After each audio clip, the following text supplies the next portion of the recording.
सोमवती अमावस्या की विधि। सोमवार को जो अमावस्या आती है उसे सोमवती अमावस्या होती है।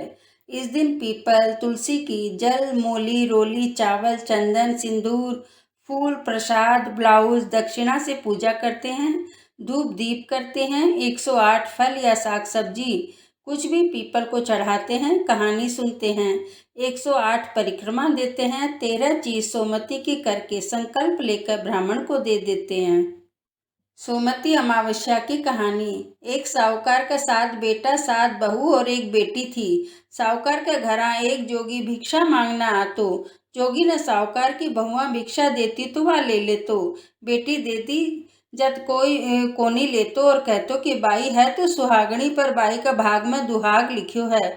या बात सुन सुनकर बाई सुख न पड़गी। माँ पूछी कि बाई तू सुस्त क्यों रव है, सूखी क्यों जावे है। बाई बोली कि एक जोगी भिक्षा लेना आवा है, जी को बोला है कि बाई की चुंडी में भंग, बाई है तो सुहागणी, पर बाई का दुहाग लिखियो है। यह बात सुनकर माँ बोली कि काल मैं भी सुनूंगी।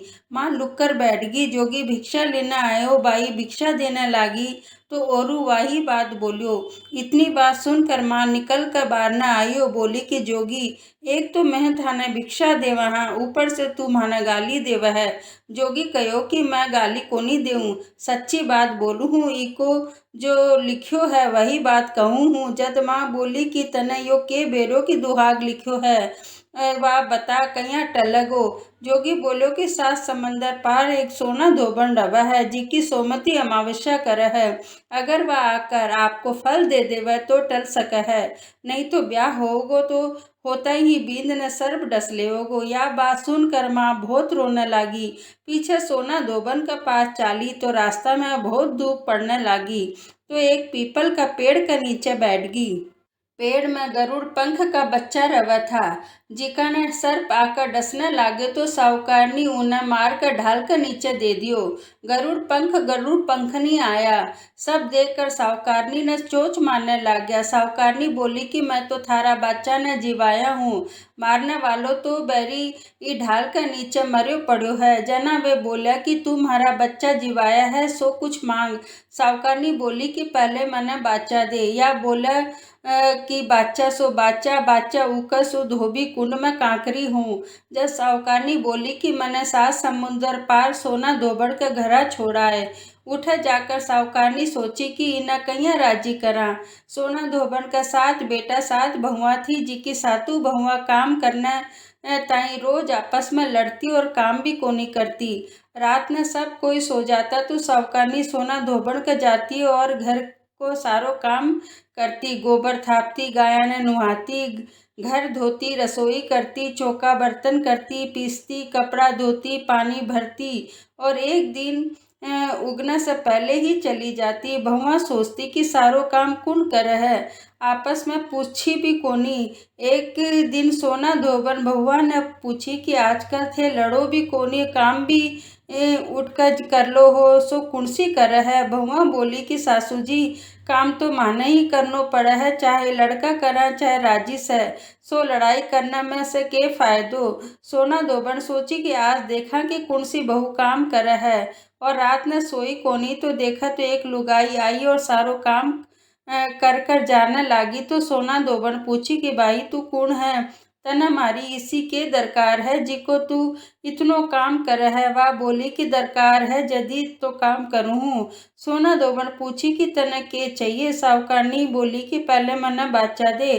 जद वह बोली कि बाचा बाचा उको तो धोबी कुंड में कांकरी हूँ। साहूकारनी बोली कि मेरी बेटी के दुहाग लिखो है, सो चाल कर सुहाग दे, तू सोमती कर है, जी को फल दे। सोना धोबन आपका बेटा बहुआ ने बोली कि मैं तो इका सागर जाऊँ हूँ, गैल से थारो बाप मांगर हो जावे तो तेल घी का कुपा में घाल कर छोड़ दियो।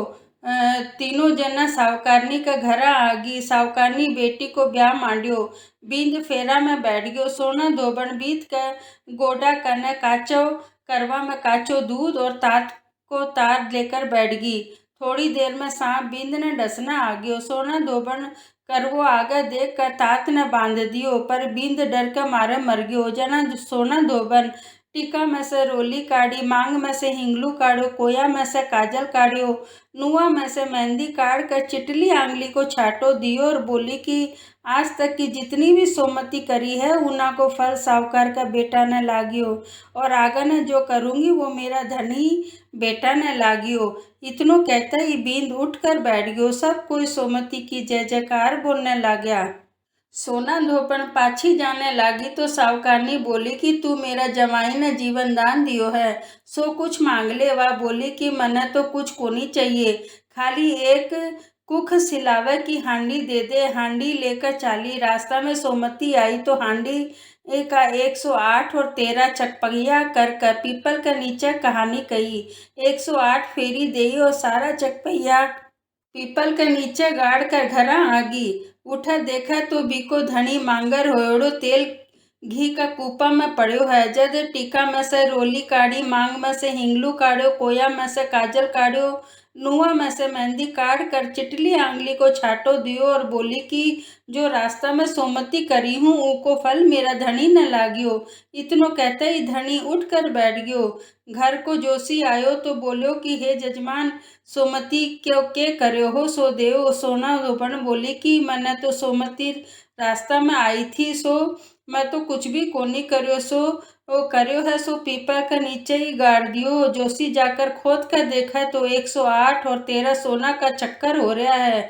जोशी जल्दी जल्दी घना ले आयो और कहो कि जजमान इसी इसी फेरी देई है, मने कहे कि कुछ भी कोनी करी। सोना धोबन बोली कि यो तो थारे ही भाग को है, से होयो है सो थे ही ले जाओ। जोशी बोला कि मेरो तो चौथो पाती हुआ है, बाकी थारो मन होवे जीने देओ। सारी नगरी में हेलो फिरा दियो, सब कोई सोमती करियो।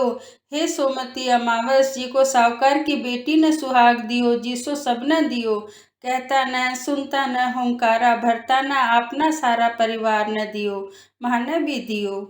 अब विनायक जी की कहानी। बुढ़िया माई का एक बेटो और एक बहू था। बेटो दूर गांव में कमा करना जातो तो बुढ़िया माई आपकी बहू ने बहुत दुख देती, कुछ खाना पीना को नहीं देती। जब बहू के करती कि कलेओ पड़ो रहतो जी को खा लेती, थोड़ो खिंडा देती और सासू पूछती तो चूसा को नाम लगा देती। बिको धनी 12 महीना से घर आवत हो तो सोचो कि काल मेरो धनी आवेगो, सो मैं सुदिया उठ कर काम कर लेऊंगी। उठे न भगवान विनायक जी महाराज सोचा कि यह रोजी न कलेवो खा लेवे और चूसा को झूठो नाम लगा देव है, सो इन्हें चुटकलो दिखानो चाहिए। बहू रात ने आपकी कोठरी का किवाड़ बंद कर कर सोती और आपकी धोती खूंटी का टांग देती। बी दिन भी अइया ही करी तो गणेश जी महाराज चूसा न आज्ञा दे कि बिकी धोती न बिल में ले जाओ। सवेरे बहू सुतिया उठ कर देखा तो धोती कोनी तो उठ कर बैठी बैठी रोने लगी। बारने से सब कोई हेला मारने लग गया तो बोली कि मेरी धोती खूटी में से कोई ले गयो, मैंने बार न कहीं आऊँ। इतना में मैं बिको धनी बार गांव से आयो। सब कोई बोला कि तेरी लुगाई किवाड़ को नहीं खोला। धनी किवाड़ खोल के भीतर गयो तो देखा लुगाई उगाड़ी बैठी है और उन्हें मारने लाग्यो। वह बोलो कि तू झूठ बोला है, बंद कमरा में से धोती कटे जाती। लुगाई अपना मन में सोची कि सासू को कलेवो खा लेती और चूसा को नाम लगा देती, सो विनायक जी तो छुटकलो नहीं दिखायो है। जब वह हाथ जोड़ कर बोली कि हे विनायक जी, मेरी धोती मिल जाओगी तो मैं 1.25 रुपया को प्रसाद चढ़ाऊंगी। इतना में ही धोती को कूणो सासू ने चूसा का बिल में दिख गयो। सासू बोली बहू है तो साची। बहू बोली कि मेरी करनी मेरे हाथ में, रोजीना सासू को कलेवो चुरा कर खा लेती और चूसा को नाम लगा देती, सो विनायक जी चुटकलो दिखाया है। वो दिन से बहू का मन में विनायक जी के प्रति बहुत श्रद्धा होगी। वह खूब सेवा पूजा करने लगी, उना का खूब धन भी हो गयो, सब सुख से रहने लग गया। हे विनायक जी महाराज, जिसो बहू न चुटकलियो दिखायो, जिसो कोई न भी मत न दिखायो, जिसो धन द्रव्य दियो, जिसो सबने दियो।